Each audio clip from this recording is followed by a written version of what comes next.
Bismillahirrahmanirrahim.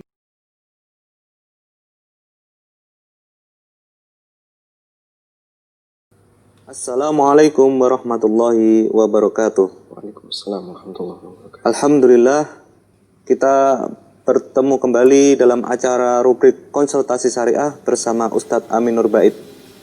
Kita akan memulai pertanyaan pertama. Assalamualaikum Ustadz. Waalaikumsalam warahmatullahi wabarakatuh. Bagaimana hukum membeli emas di Pegadaian dengan sistem cicilan? Pembelian emas mulai dari berat 0,01 gram seharga 5.700. Tapi jika menghendaki emas batangan, Pegadaian hanya menyediakan 5 gram. Jadi nasabah seperti beli emas tapi dicicil. Bagaimana hukumnya Ustaz? Alhamdulillah wassalatu wassalamu ala Rasulillah wa ala alihi wa sahbihi wa mawalah. Wa asyhadu an la ilaha illallah wahdahu la syarikalah wa asyhadu anna Muhammadan abduhu wa rasuluh. Ada satu hadis yang diriwayatkan oleh Imam Muslim dari sahabat Ubadah bin Samit radhiyallahu anhu.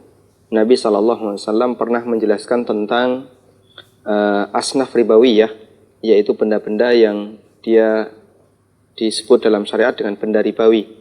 Dan itu jumlahnya ada 6. 6 itu adalah emas, perak, kemudian gandum halus, gandum kasar, kurma, dan garam. Kata Nabi SAW, ad-dhahabu bid-dhahab, wal fiddatu bil fiddah. Emas dengan emas, fiddah dengan fiddah, perak dengan perak, yadan biyadin, harus dilakukan secara tunai dari tangan ke tangan, mislan bimislin, dan semuanya semisal. Artinya nilainya sama, tidak ada kelebihan. Kemudian di akhir hadis Rasulullah SAW mengatakan, فَإِذَا اخْتَلَفَ هَذِهِ الْأَصْنَافِ فَبِيعُوا كَيْفَ شِئْتُمْ مَا دَامَ يَدًا بِيَدٍ.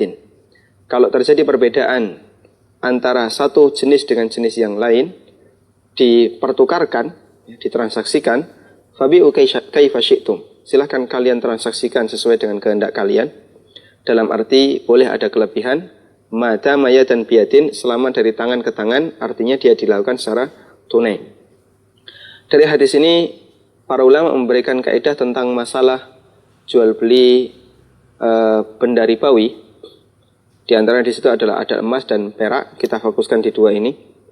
Bahwasanya ketika benda ribawi itu sejenis, emas dengan emas, maka aturan yang berlaku pada saat dilakukan tukar menukar, dia harus sama, beratnya sama secara kuantitas, dan yang kedua dia dilakukan secara tunai dari tangan ke tangan, tidak boleh ada yang tertunda. Jika ada yang tertunda, maka nanti masuk dalam kategori riba nasi'ah. Ini transaksi riba yang disebut dengan riba nasi'ah. Dan jika ada yang kelebihan kuantitas, ini masuk dalam kategori riba fadl. Kemudian Nabi SAW menjelaskan di akhir hadis, فَإِذَا اخْتَلَفَتْ هَذِهِ الْأَصْنَافِ. Kalau jenisnya itu beda, فَبِيعُوا كَيْفَ شِئْتُمْ. Silakan ada perbedaan. Madama yadan biyadin, selama dilakukan secara tunai dari tangan ke tangan. Artinya duitnya ada atau barangnya ada, yang pertama, dan yang barang yang kedua ada. Ketika emas dan perak itu dipertukarkan, maka boleh di situ ada beda kuantitas. Misalnya 1 gram emas ditukar dengan 100 gram perak misalnya. Di sini ada selisih yang jauh. Boleh atau tidak diperbolehkan karena jenisnya beda. Tapi Nabi SAW ngasih syarat harus dilakukan secara tunai. Baik.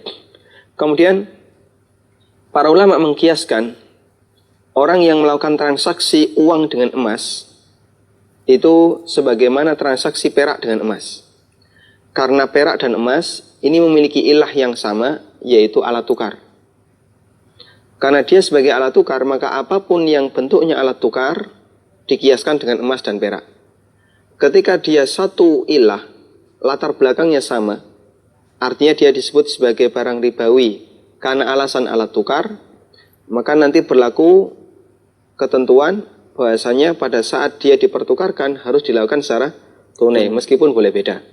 Baik, sehingga dari kesimpulan yang bisa kita berikan, bahwasanya ketika emas dibeli dengan rupiah, maka ketentuan yang harus berlaku di situ adalah dilakukan secara tunai dan tidak boleh ada yang tertunda. Berdasarkan hal ini, maka para ulama mengatakan bahasanya tidak diperbolehkan melakukan transaksi emas secara kredit. Orang tidak boleh secara sengaja beli emas secara kredit. Karena jual beli emas secara kredit, ini nanti masuk riba nasi'ah. Harus tunai. Harus tunai. Dia dilakukan harus tunai. Nah, dari kasus yang tadi disampaikan, dia beli emas di Pegadaian dan diperbolehkan untuk membeli meskipun hanya dengan 0,01 gram atau 0,1 gram, nilainya sangat murah. Bahkan saya pada pecahan 5.000 sekian rupiah tadi, kita punya dugaan kuat yang namanya emas 0,01 gram mungkin nggak ada. Tidak ada satu emas utuh yang beratnya 0,01 gram. Sehingga nggak mungkin orang itu membeli emas secara tunai 0,01 gram. Misalnya ada salah satu nasabah Pegadaian yang datang ke Pegadaian tadi 0,01 harganya berapa? 5.700. Dia bawa uang 5.700. Saya beli emas 0,01 gram. Bisa nggak itu diserah terimakan? Saya menyerahkan 5.700 dan Pegadaian menyerahkan 0,01 gram dibawa pulang oleh nasabah. Itu tidak mungkin terjadi. Karena tidak ada emas seberat itu. Sehingga yang mungkin orang ini hanya bisa beli, apalagi di situ ditegaskan bahwasanya Pegadaian hanya menyediakan emas batangan minimal berapa? 5 gram ya? 5 gram, ya. Minimal 5 gram. Berarti dia nggak mungkin bisa beli emas yang bisa dibawa pulang kecuali yang 5 gram.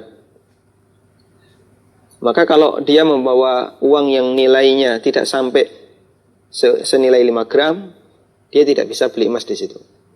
Karena kalau dia setorkan dulu uangnya, kemudian nanti kalau sudah genap senilai 5 gram, baru kemudian dia bawa itu emas 5 gram, ini sama dengan jual beli emas secara tidak tunai, cicilan, dan itu termasuk di antara bentuk transaksi riba nasi'ah yang dilarang oleh Nabi SAW. Sehingga kita tidak merekomendasikan untuk transaksi emas dengan model semacam ini, karena ini termasuk di antara bentuk riba nasi'ah. Wallahu a'lam.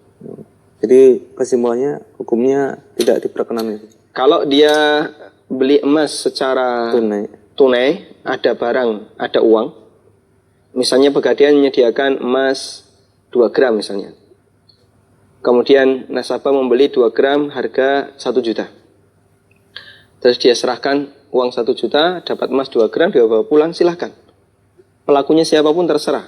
Baik Pegadaian, secara perorangan, bahkan termasuk perbankan. Kalau transaksi itu dilakukan secara tunai. Kalau hanya suratnya saja, misalkan nggak ada, bukan emasnya misalkan.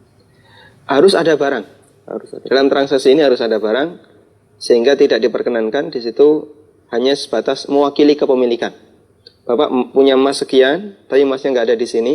Sebagai bukti kalau Bapak punya emas, saya kasih surat kepemilikan emas. Kemudian di situ ada pernyataan bahasanya nama ini, nomor KTP sekian, punya emas di tempat ini senilai sekian gram. Diserahkan. Ini tidak diperkenankan. Karena transaksinya harus dilakukan secara tunai. Wallahu a'lam. Demikian pemirsa pemaparan dari Ustadz Ami masalah mencicil emas atau beli emas di Pegadaian, dan kesimpulannya adalah dari pertanyaan ini tidak diperkenankan kita untuk melakukan jual beli tersebut. Mudah-mudahan bermanfaat. Kurang lebihnya mohon maaf. Wassalamualaikum warahmatullahi wabarakatuh. Waalaikumsalam warahmatullahi wabarakatuh.